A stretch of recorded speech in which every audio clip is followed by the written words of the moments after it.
15 jours avant l'enlèvement de l'Église. Mais vous, frères, vous n'êtes pas dans les ténèbres pour que ce jour vous surprenne comme un voleur. 1 Thessaloniciens 5,4. C'est une erreur mortelle de croire que les véritables chrétiens seront surpris par l'enlèvement de l'Église, chers auditeurs. C'est d'ailleurs un des arguments des vierges folles qui considèrent que l'Église sera enlevée par surprise et qu'il ne faut donc pas chercher un signe, une date ou un événement précis. Or, cette pensée est un mensonge du diable. Que comprenez-vous dans le mot surprise, chers auditeurs? Quelle qu'elle soit, la surprise, bonne ou mauvaise, est une chose à laquelle vous ne vous attendez pas. Elle ne donne pas de signal avant son arrivée. Or, le verset que nous venons de lire nous montre sans détour que les véritables chrétiens, l'Église de Christ, ne sera pas surprise le jour de sa rencontre avec l'époux dans les airs. Nous ne courons pas derrière une date précise, car le jour et l'heure précis de ce moment sont sous-scellés. Mais nous ne condamnons pas non plus quiconque se met en quête d'une date, car plusieurs se sont réveillés grâce aux dates que certaines sentinelles ont données par l'accord de Dieu. Et même si le ravissement n'a pas eu lieu à ces dates, cela a contribué jusqu'à présent à la mise à l'épreuve et à la séparation des vierges folles et des vierges sages, pour mettre en évidence les incrédules d'avec les persévérants. Pourquoi certaines sentinelles sont-elles criblées par les infidèles parce qu'ils donnent des dates? Parce qu'une date donnée par une sentinelle est spirituelle. Elle n'est pas forcément la date à laquelle le Seigneur doit venir, mais il s'agit de la mise à l'épreuve. Il s'agit de la mise à l'épreuve de ceux qui croient être des chrétiens, mais qui sont en réalité endormis par le sommeil de la mort. Les dates sont-elles importantes? Oui, elles sont importantes et même primordiales. Elles contribuent aussi à la préparation des vierges. Car qui ne veut pas savoir le jour et l'heure du retour du Seigneur? Il n'y a pas de mal à chercher une date. Il n'y a pas de mal. Le Seigneur ne l'a pas interdit. Alors malheur à quiconque, dans sa folie, s'élève contre une sentinelle qui a osé donner une date. Et que l'Éternel bénisse toutes les sentinelles de la terre, qui œuvrent jour et nuit à préparer son Église. Et malheur à tous les rebelles, qui osent ouvrir leur bouche par manque de crainte aux sentinelles du Seigneur. Cette parenthèse est fermée. Poursuivons notre vidéo. Aux sentinelles du Seigneur. Cette parenthèse est fermée. Poursuivons notre vidéo. Comme il est écrit en 1 Pierre 4,17, le jugement doit commencer par la maison de Dieu avant d'atteindre les infidèles. Et nous croyons que ce jugement va se produire la veille du jour J, afin que se fasse le tri et que le sort du monde soit scellé. Pour l'humanité, pour les infidèles, la veille de l'enlèvement de l'Église sera un jour ordinaire, puisqu'ils sont dans l'obscurité et dans les ténèbres spirituelles. Mais pour les chrétiens, ce ne sera certainement pas un jour comme les autres, car la parabole prophétique des 10 vierges doit pleinement se réaliser. En effet, qui, la veille d'un voyage important, n'a pas ressenti une profonde excitation? Et lequel d'entre nous n'a pas ressenti une impatience sainte la veille de son mariage? Il est écrit que juste avant que l'époux n'arrive, en Matthieu 25, les vierges folles seront dans le désespoir à cause de leur manque d'huile, c'est-à-dire de leur manque de vigilance, fruit de leur incrédulité, alors que les sages, elles, seront pleines de confiance, fruit de leurs années de patience et de persévérance. D'après la prophétie de Matthieu 25, les vierges folles en manque d'huile viendront en demander aux sages. Que cela signifie-t-il, cher auditeur? Cela signifie que les vierges folles verront l'actualité prophétique s'accélérer et se bousculer de façon anormale. Alors, ces chrétiens voudront savoir si c'est le signe du Seigneur. Mais le temps des explications aura cessé. Ainsi, pour ces croyants fous, en termes bibliques, ce sera le temps des inquiétudes et des recherches pour essayer de comprendre la chronologie des événements annonçant le retour du Seigneur. Mais ce sera trop tard.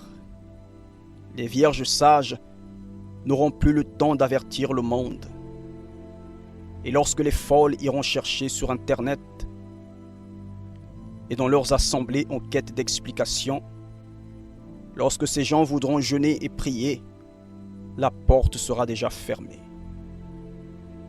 Ne jouez pas avec votre éternité, cher auditeur, car le temps vient où le Seigneur dira ouvertement à certains: je ne vous ai jamais connu. Nous nous étonnons aujourd'hui encore de voir, cher auditeur, la confusion qui règne à propos du sort de l'Église. Nous ne parlons pas ici de ceux qui considèrent que l'Église doit aussi passer par les tribulations au même titre que les infidèles. Eux, c'est-à-dire les mi-tribulationnistes et les post-tribulationnistes, ont l'intelligence totalement obscurcie. Ce n'est pas à eux que nous nous adressons maintenant. C'est à vous qui croyez à la bienheureuse espérance écrite dans Tite 2,13, que cette vidéo est adressée en vue de vous encourager à persévérer, à continuer avec joie et à attendre l'imminent retour de notre Seigneur.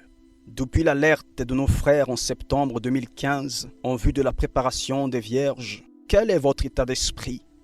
Avez-vous laissé votre lampe manquer d'huile et s'éteindre à cause de votre incrédulité qui vous a conduit au découragement? Ou votre état d'esprit est celui d'une Vierge sage qui par sa persévérance fait des réserves d'huile pour être prête? Car plusieurs se sont déjà découragés, chers auditeurs. Certains n'y croient tout simplement plus, malgré les signes prophétiques qui nous entourent. Dans quel état d'esprit êtes-vous maintenant, chers auditeurs? À bientôt pour notre prochaine vidéo.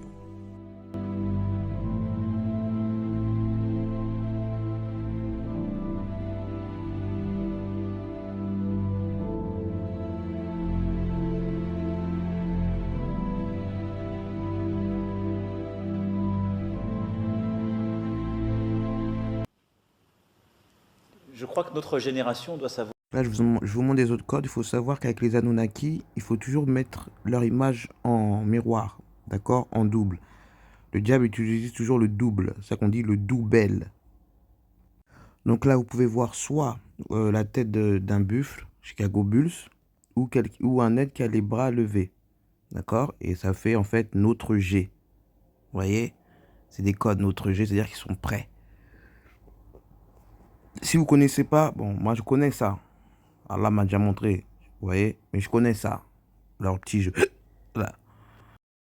G1, parce que pour eux, c'est la bête, là, c'est l'unique, le boug, là. Verset 7. Et chaque fois que je les ai appelés pour que tu leur pardonnes, ils ont mis leurs doigts dans leurs oreilles, se sont enveloppés de leurs vêtements, se sont entêtés et se sont montrés extrêmement orgueilleux. D'accord, et regardez, hein, ici, là. Il était 7h01. Donc, Chaque fois que je les ai invités pour être pardonnés par toi, ils ont mis leurs doigts dans les oreilles, se sont couverts avec leurs vêtements, ont insisté, sont devenus arrogants. Et chaque fois que je les ai appelés pour que tu leur pardonnes, ils ont mis leurs doigts dans leurs oreilles, se sont enveloppés de leurs vêtements, se sont entêtés et se sont montrés extrêmement orgueilleux. Et chaque fois que je les appelais pour que tu leur pardonnes, ils mettaient leurs doigts dans leurs oreilles et ils se couvraient la tête avec leurs vêtements extérieurs et ils insistaient. Ils sont devenus très arrogants. Et certes, moi, chaque fois que je les ai sollicités pour que tu pardonnes à eux, ils mirent leurs doigts dans leurs oreilles et se sont enveloppés de leurs vêtements et s'obstinèrent et s'enorgueillirent fièrement. Donc les gens, ils disent que ouais, ils parlent de la bête, c'est pas ce que vous pensez, ils parlent du daba de l'événement. Il n'a pas dit le daba, la bouche, la bête de l'enlèvement. Il a dit la bête, c'est la bête de l'islam, de l'événement. Voilà, donc la bête de l'événement, c'est son ennemi. Et vous dites, ah, il parle de la bête. Les chrétiens, eux, ils sont dans une matrix, mais vraiment, il est en train de vous dire, et là, le 7-1-7, c'est-à-dire qu'eux, ils sont bouchés les oreilles, et voilà. Je crois que notre génération doit savoir que la bête de l'événement est là. Et elle arrive. Donc là, il y en a plein qui connaissent pas ça. Donc en fait, c'est un code, le 979. D'accord? Normalement, c'est le 97, ça veut dire destiné, repentir, la bête, serpent, allumer les bougies, serpent, antichrist, la bête. Et ensuite, ça vous donne le 9 Cosas 9. Donc là, je vais vous expliquer, c'est des codes.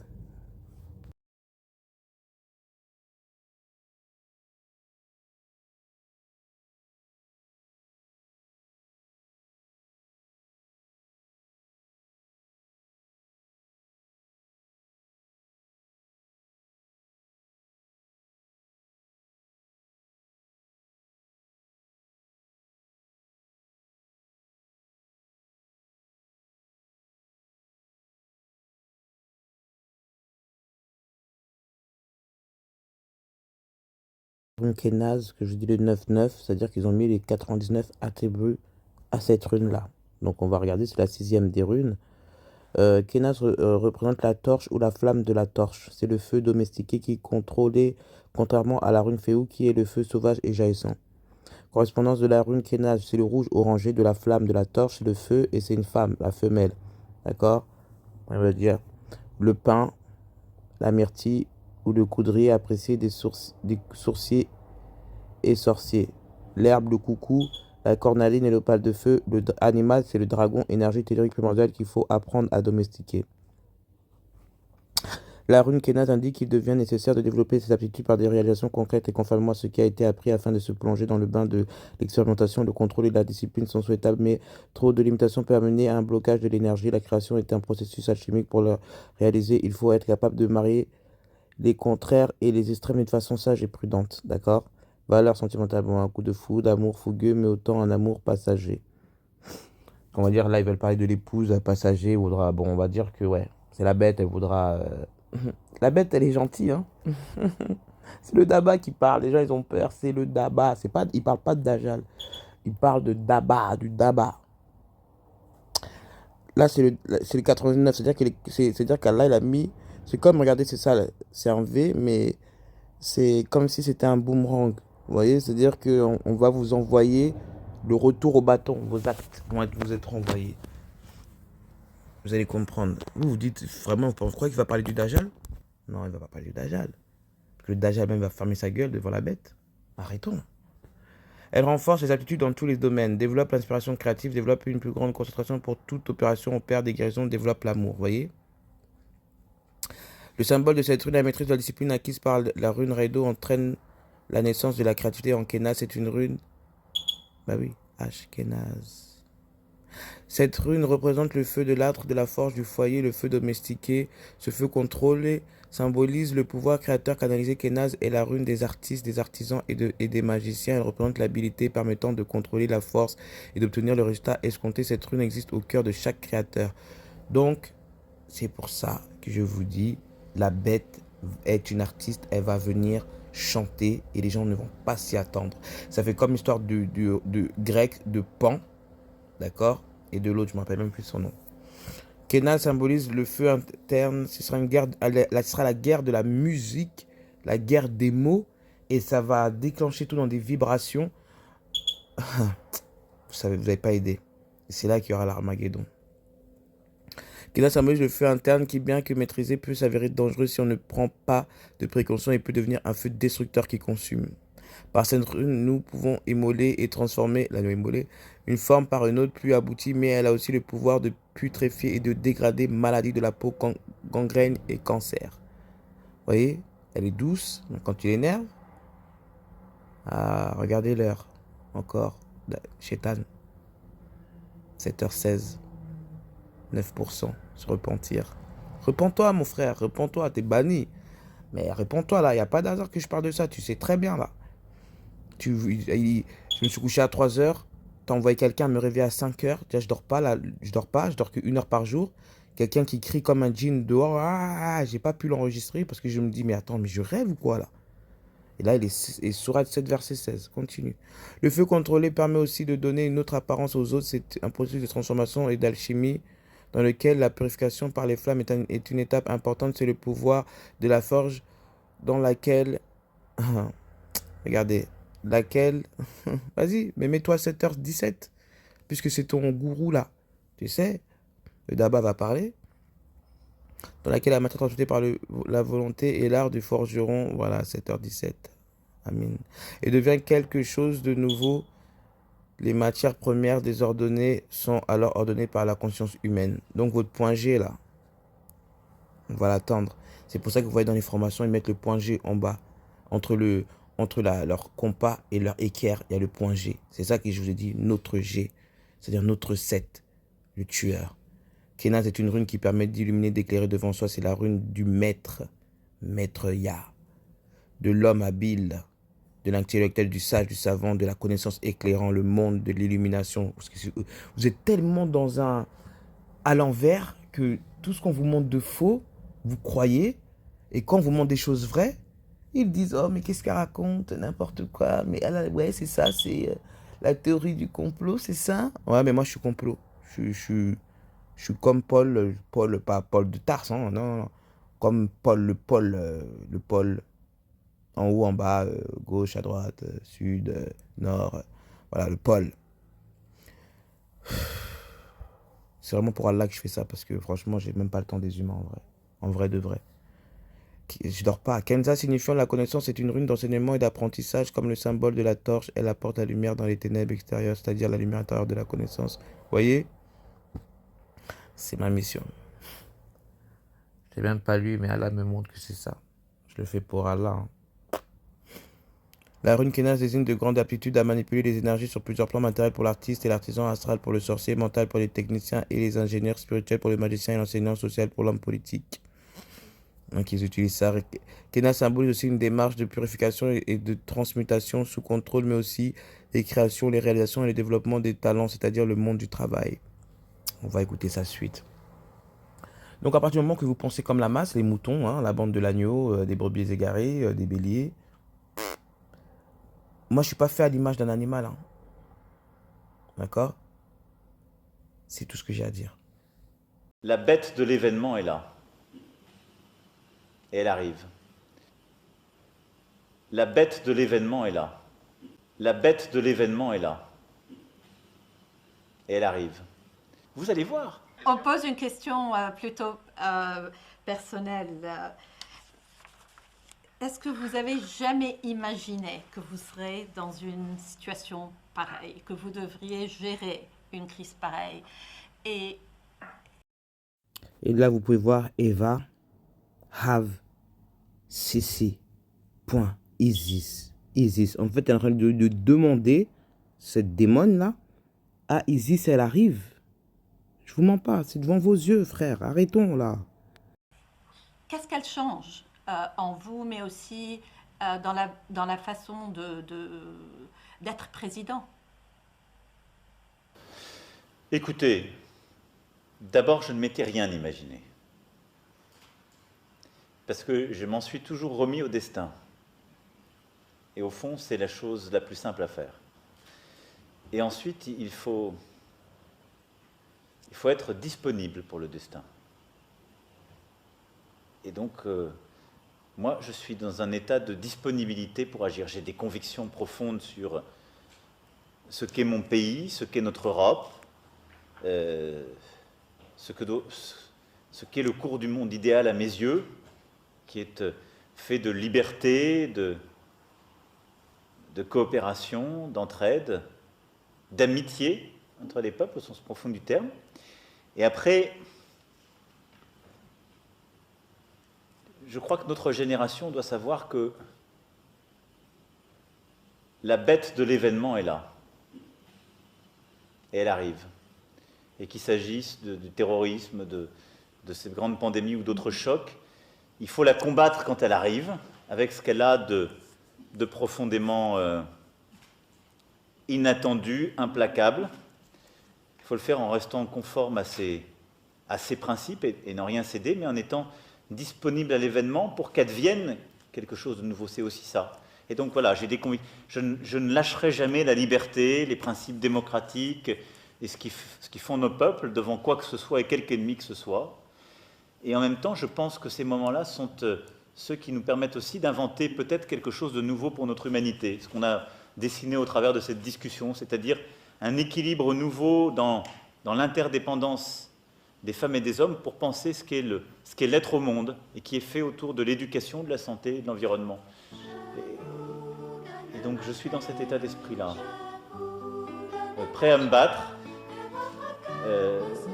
et à essayer à la fois de...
écouter la vidéo que je suis en train de vous faire.